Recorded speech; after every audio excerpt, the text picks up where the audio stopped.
Are you concerned about Alzheimer's or wondering if you're susceptible to it?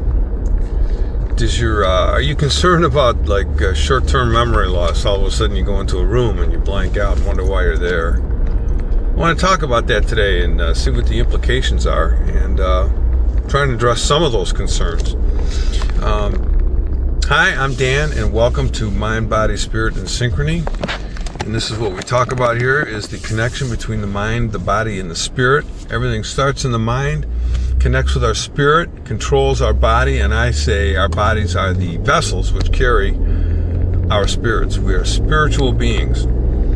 My spirit, where I walk, is in a Christian faith, and anything that I'm talking about here, that is the principles that I refer to, and any practices that I employ are holistic. I'm looking for the most organic approach to staying in good health in my mind, body, and spirit. But I wanted to talk a bit today because I know this is a concern for those of us aging and as we get older. And what is the impact? How does this come about? A lot of news and information out there about Alzheimer's and can it be cured? What can we do about it? But I wanted to distinguish between the impact of Alzheimer's and dementia. What are those differences? Dementia is the umbrella of the illness. Alzheimer's is a category of that. It is caused by a plaque buildup in the brain tissue, and I'm also understanding it's caused by weaker blood vessels. So there's more studies going on with that. The other forms of dementia are vascular dementia, which is the second most common, which is caused by strokes. Narrowed blood vessels, like high blood pressure leads to this, diabetes, high cholesterol. Lewy body dementia is an abnormal protein clump.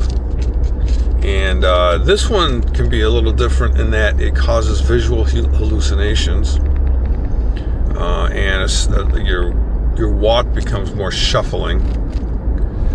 And then there's frontotemporal dementia, which usually hits in younger people in their 40s or 50s. Memory stays, but personality is what changes. So those are the various forms. Some of the concerns that we have, we forget while we enter a room and our memory blanks out and all of a sudden, why are we there, or misplaced the keys. Here's a deal on that kind of stuff. If you're able to retrace your steps and come back and figure out what it was you were there for, that's a pretty common memory lapse. I've suffered from that a lot too, where all of a sudden I go in and I open a door and wonder, why did I open this pantry door? And then I go back to the table and I think about, wait, that's what I wanted to go over there for. A lot of it is my mind is so preoccupied with other things, it gets in the way, and then I forget what my original intent was.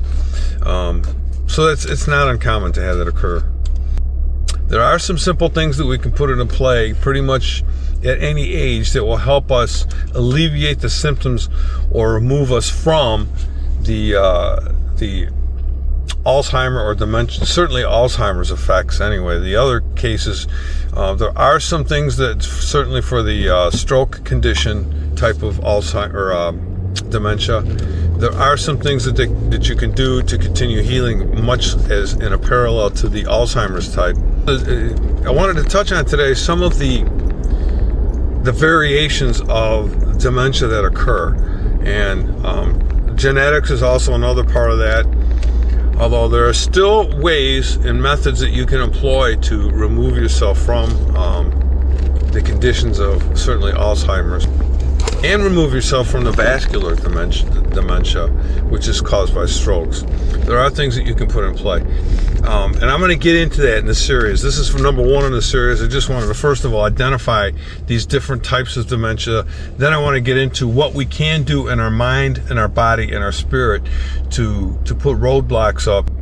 If the illness begins to take hold, there are still things that we can do to move us away from the progression of that happening quickly. Again, like I say, this is something that concerns us as we get older. I'm 68 years old. This is something I'm always searching around myself, but there are some things that I'm employing in my life right now to move me away from that. So the next series will come to talk about our body, what we can do, our mind, what we can do, and certainly the spiritual connection and things we can change there as well. So if you have questions or concerns or issues that you want to bring up with this, give me a comment. Would sure like to hear from you. Also, share this if you like the content that I'm discussing here, and give me a like. Would definitely appreciate that, and subscribe. And send this out, like I say, to somebody that could use this information. I just want to reiterate, don't worry about it if you go into a room and you suddenly forget, have a temporary lapse of how it is you got there. That's not Alzheimer's settling in. That's just a temporary lapse. As long as you can retrace those steps, you're okay. When you get into it and you realize that you're not able to hold a conversation, you're in the middle of a sentence and you drop off, you forget, that's more of a concern with Alzheimer's. The small cases like that, don't worry yourself about it. As it is, I want to tell you to stay well, stay healthy in mind, body, and spirit, and God bless you all.